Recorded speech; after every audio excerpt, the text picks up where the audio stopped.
آپ کیا جانے فاطمہ کیا ہے. تم دلیل نہ بناؤ کہ معصوم تھی تو مانگنا ہی حق کی دلیل ہے. پرانی خطا کا امکان تھا اور خطا پر تھی.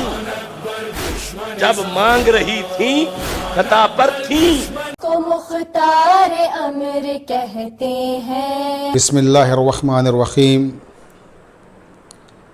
آج ہم جس حوالے سے گفتگو کرنے کے لیے آپ کے روبرو آئے ہیں وہ ایک ناسبی اور خارجی ملا کے وہ توہین آمیز کلمات ہیں جو اس نے جناب فاطمہ زہرا سلام اللہ علیہا کے متعلق کہے ہیں. اس نے جس کتاب کے حوالے سے وہ بات کہی ہے کہ نعوذ باللہ ثم نعوذ باللہ خاکم بدہن ملکہ عصمت جناب فاطمہ زہرا سلام اللہ علیہا جب دربار خلافت میں گئیں فدق کے مطالبے کے لیے تو گویا وہ غلطی پر تھیں. اس حوالے سے اس نے جس کتاب کا ریفرنس دیا ہے وہ کتاب ہے شاہ مہر علی کی اور کتاب کا نام ہے تصفیہ مابین سنی و شیعہ. اس کتاب میں کہیں وہ لکھا نہیں ہے کہ جو جملے اس نے اس کتاب کے ریفرنس سے کہے ہیں، کیونکہ شاہ مہر علی کے جو ورثہ ہیں اور جو صوفیہ کا یہ خاندان ہے ان لوگوں نے بھی اس کے خلاف اپنا ویڈیو کلپ جاری کر دیا ہے اور جس میں یہ کہا ہے کہ اس شخص نے اس کتاب کی عبارت کو توڑ مڑوڑ کر پیش کیا ہے. نفس مضمون کچھ ہے اور اس نے اپنے الفاظ میں کچھ اور کہا ہے. درگاہ عالیہ گولڑ شریف سے اس کی وضاحت ضروری سمجھی گئی ہے کہ موصوف کے یہ جملے ہرگز حضور قبلہ عالم کی نہ تحریر ہیں، نہ موقف، نہ عقیدہ. یہ جلالی صاحب کا اپنا ذاتی موقف اور بیان ہے. یہاں پر مولانا اشرف جلالی صاحب نے جو یہاں پر خیانت کی ہے، اپنی طرف سے انہوں نے کہا کہ مائی صاحبہ سے سیدہ زہرا پاک سے خطا ہوئی ہے. یہ بڑا ٹھوک بجا کر انہوں نے کہا کہ ان سے خطا ہوئی ہے. تو حضرت اعلیٰ نے یہ لفظ بالکل نہیں لکھا، کسی جگہ پر نہیں لکھا. اور پھر اس نے آیہ تطہیر کے حوالے سے جو تفسیر بالرائے کی ہے وہ بھی قابل مذمت ہے. میں نے اسی لیے آیہ تطہیر کو سرنامہ سخن قرار دیا ہے. پروردگار عالم کیا ارشاد فرما رہا ہے؟ انما یرید اللہ لیذھب عنکم الرجس اہل البیت ویطہرکم تطہیرا. اللہ تعالیٰ ارشاد فرما رہا ہے کہ اے میرے حبیب، اللہ کا ارادہ ہے کہ وہ آپ کے اہل بیت کو ہمیشہ پاک و پاکیزہ رکھے اور رجس کو ان سے ہمیشہ کے لیے دور رکھے. یہ وہ پاکیزہ ہستیاں ہیں، یہ وہ پاکیزہ نفوس ہیں کہ جن کی عصمت اور جن کی طہارت کا تذکرہ قرآن مجید میں پروردگار افتخاریہ انداز میں کر رہا ہے. آپ دیکھیں اس آیت میں کلمہ انما، یہ کلمہ حصریہ ہے. انما عربی گرامر میں تخصیص الشیء بالشیء، کسی شے کو کسی شے سے مخصوص کرنے کے لیے آتا ہے. جیسے انما المؤمنون اخوا، مومن کا بھائی ہے، یعنی اخوت کو ایک دوسرے سے مختص کر دیا، ایک مومن دوسرے مومن کا بھائی ہے. یا انما ولیکم اللہ ورسولہ والذین آمنوا الذین یقیمون الصلاۃ ویؤتون الزکاۃ وہم راکعون. پروردگار نے اس آیہ مبارکہ میں ولایت کو مختص کر دیا اپنی ذات ببرکات سے اور اپنے نبی پاک حضرت محمد مصطفیٰ صلی اللہ علیہ وآلہ وسلم کی ذات پاک سے اور امیر المومنین حضرت علی ابن ابی طالب علیہ السلام کی ذات پاک سے۔ تو اس طرح سے اس آیہ تطہیر میں پروردگار نے طہارت کو مختص کر دیا ہے اہل بیت علیہم السلام سے۔ پھر آپ دیکھیں کہ اس آیت میں جو اللہ تعالیٰ نے دوسرا لفظ استعمال کیا ہے یرید اللہ، یعنی اللہ کا ارادہ ہے، وہ یرید ہے۔ جب ہم صفات ثبوتیہ پڑھتے ہیں تو اس میں اللہ تعالیٰ کی جو ایک صفت ہے وہ صفت ہے مرید، یعنی وہ صاحب ارادہ ہے۔ دیکھیے ہمارے ارادوں میں اور اللہ کے ارادے میں بڑا فرق ہے۔ ہمارا ارادہ وہ ہے کہ ہم ارادہ کریں، عین ممکن ہے کہ وہ ٹوٹ جائے، وہ مکمل نہ ہو سکے، لیکن اللہ تعالیٰ جب کوئی ارادہ کرتا ہے تو اس کا ارادہ ٹوٹتا نہیں ہے، وہ تو کن فیکن، وہ کہتا ہے اور وہ ہو جاتی ہے شے۔ تو اس نے اس آیہ مبارکہ میں ارادہ کیا اہل بیت کی طہارت کا، اہل بیت کی تطہیر کا، اور مرکز طہارت جناب فاطمہ زہرا سلام اللہ علیہا ہیں اس آیہ مبارکہ میں۔ تو آپ دیکھیں اللہ کہہ رہا ہے کہ میں نے ارادہ کیا، وہ صاحب ارادہ ہے، اس کی یہ صفت ہے۔ مثلا کوئی شخص علم حاصل کرتا ہے، جب وہ علم حاصل کر لیتا ہے، علامہ اقبال کو لے لیں آپ، اقبال نے جب پیدا ہوئے تو وہ علامہ نہیں تھے، جب علم حاصل کر لیا تو وہ علامہ کہلائے، یعنی وہ پہلے پیدا ہوئے، صفت بعد میں پیدا ہوئی۔ علامہ وہ علم حاصل کرنے کے بعد کہلائے۔ لیکن اللہ صاحب ارادہ ہے تو وہ صاحب ارادہ کل بھی تھا، آج بھی ہے، اور قیامت میں بھی ہوگا۔ جب تک یہ کائنات ہے، اور جب یہ کائنات نہیں ہوگی، اللہ کی ذات ہوگی، تو بھی وہ صاحب ارادہ ہے۔ اس کی ذات پاک ہے، کل بھی تھی، آج بھی ہے، اور ہمیشہ رہے گی۔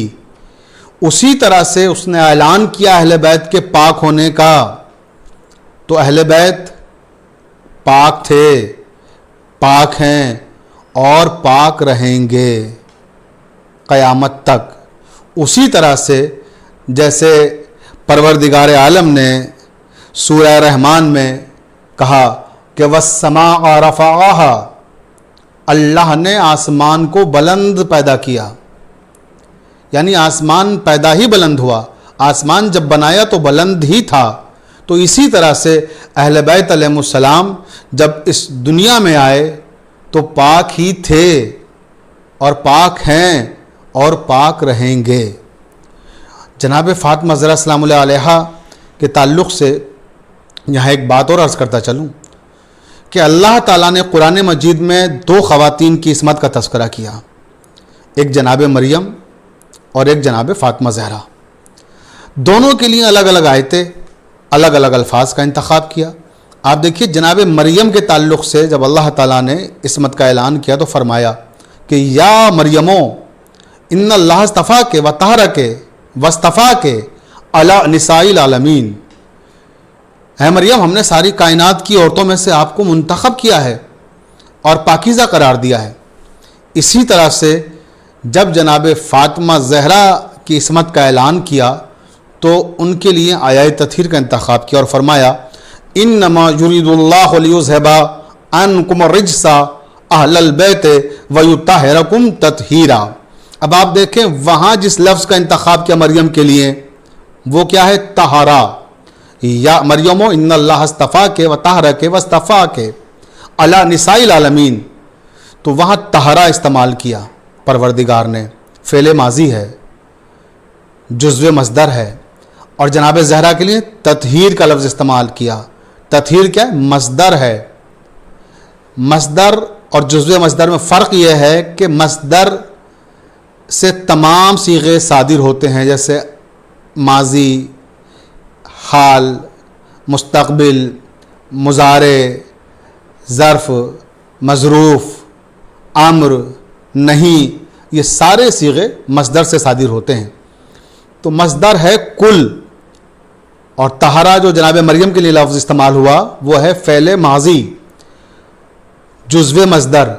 یعنی اگر اجازت دیں تو لفظوں کو بدل کے یوں عرض کروں کہ مریم کی طہارت کا جب اعلان کیا تو بتایا کہ مریم ہے جزو عصمت، اور جب جناب فاطمہ کی طہارت کا اعلان کیا ہے تطہیر میں تو بتایا کہ فاطمہ ہے کل عصمت. تو جب زمانہ آج تک جزو عصمت کا جواب نہ لا سکا جناب مریم کا، تو کل عصمت جناب فاطمہ زہرا کا کیا جواب لائے گا؟ اور پھر ایسے ناسبی لوگ، ایسے خارجی لوگ، اور ایسی ذلیل اور غلیظ اور خبیث فکر رکھنے والے ملا اشرف آصف جلالی یہ کیا سمجھ پائیں گے ان عصمت مآب خواتین کے تذکروں کو اور ان خواتین کے فضائل و مناقب کو کہ جن کے یہاں جو خواتین پائی جاتی ہیں وہ خواتین سیاسی خواتین ہیں. یہاں دائرہ عصمت نہیں ہے، یہاں عصمت کے سائے میں پروان چڑھنے والی بیویاں نہیں ہیں ان کے یہاں. یہ شرف صرف ہمیں مسلک حقہ کو حاصل ہے کہ ہمارے پاس وہ عصمت مآب شخصیتیں ہیں، وہ ذوات مقدسہ ہیں کہ جن سے خطا کا امکان ہی نہیں ہے. اور جب خطا کا امکان ہی نہیں ہے اس عظیم ترین شخصیت کے بارے میں پھر یہ کہنا کہ ان سے خطا ہو گئی تھی، نعوذ باللہ ثم نعوذ باللہ، وہ فدق کا مطالبہ کرنے کے لیے چلی گئی تھیں. اگر خطا ہو گئی ہوتی تو وہ کبھی بھی پھر ملکہ عصمت نہیں قرار پاتی. اگر خطا ہو گئی ہوتی تو اللہ کے نبی یہ نہ کہتے کہ فاطمہ بضعۃ منی، فاطمہ میرا جزو ہے، فاطمہ میرا ٹکڑا ہے. یعنی فاطمہ جزو رسالت ہیں، فاطمہ جزو نبوت ہیں. تو جو جزو نبوت و رسالت ہو اس کے بارے میں ایسی گستاخی کرنے والا کوئی شمر اور یزید کی ناجائز اولادی ہو سکتا ہے. اس کے سوا کوئی بھی دیانتدار، کوئی بھی امین اور کوئی بھی ایمان پرست انسان ایسی کمزور اور ایسی غیر ذمہ دارانہ گفتگو نہیں کر سکتا جیسی گفتگو اس ملعون نے کی ہے. آپ دیکھیں وہ جملے یاد کیجئے مولائے کائنات کے، امیر ممکنات حضرت علی ابن ابی طالب علیہ السلام نے دربار خلافت میں جب جناب فاطمہ زہرا فدق کا مطالبہ کر رہی تھیں، پہلو بہ پہلو امیر المومنین حضرت علی بھی موجود تھے، تو انہوں نے خلیفہ وقت سے پوچھا تھا. وہ سوال تاریخ میں آج بھی موجود ہے اور دمت الثاقبہ میں اس کی تفصیل جو حضرات دیکھنا چاہیں وہ تحریر ہے. اور اسے تحریر کرنے والے جو ہمارے عالم ہیں آقا محمد باقر نجفی، انہوں نے تحریر کیا ہے کہ حاکم وقت سے انہوں نے پوچھا کہ یہ بتاؤ کہ اگر میں مسلمانوں کی کسی چیز پر قابض ہو جاؤں تو گواہ تم مجھ سے مانگو گے یا مسلمانوں سے مانگو گے؟ تو حاکم وقت نے کہا کہ گواہ مدعی سے مانگے جائیں گے. تو امیر المومنین نے کہا حاکم وقت کی آنکھوں میں آنکھیں ڈال کر کہ پھر تم جناب فاطمہ زہرا سے کیوں گواہ مانگ رہے ہو؟ اس لیے کہ یہ وہ فدق ہے جسے رسالت مآب صلی اللہ علیہ وسلم نے اپنی زندگی میں جناب فاطمہ زہرا کو ہبا کر دیا تھا. اب اگر گواہ تمہیں مانگنے ہیں تو ان سے مانگو کہ جو اس فدق کو غصب کرنا چاہتے ہیں، جو اس پر اپنا اختیار جتانا چاہتے ہیں. حاکم وقت لاجواب ہو گیا، اس کے پاس کوئی جواب نہیں تھا. تو شرمندہ اور نادم تو وہ ہوا تھا کہ جس نے جناب زہرا کو فدق نہیں دیا، جس نے جناب زہرا کا حق غصب کیا تھا. اور غاصب کوئی بھی ہو وہ لعنت کا مستحق کل بھی تھا اور آج بھی ہے اور قیامت تک رہے گا. جس نے جناب زہرا کا حق غصب کیا وہ بھی لعنت کے قابل ہے، اور جو جناب زہرا کی عظمت اور عصمت اور فضائل و مناقب پہ شک کرے وہ بھی لعنت کا مستحق آج بھی ہے اور قیامت تک اس پر لعنتیں برستی رہیں گی. اس لیے کہ یہ وہ شہزادی عصمت ہیں کہ سورت سے آشکار ہے سیرت رسول کی.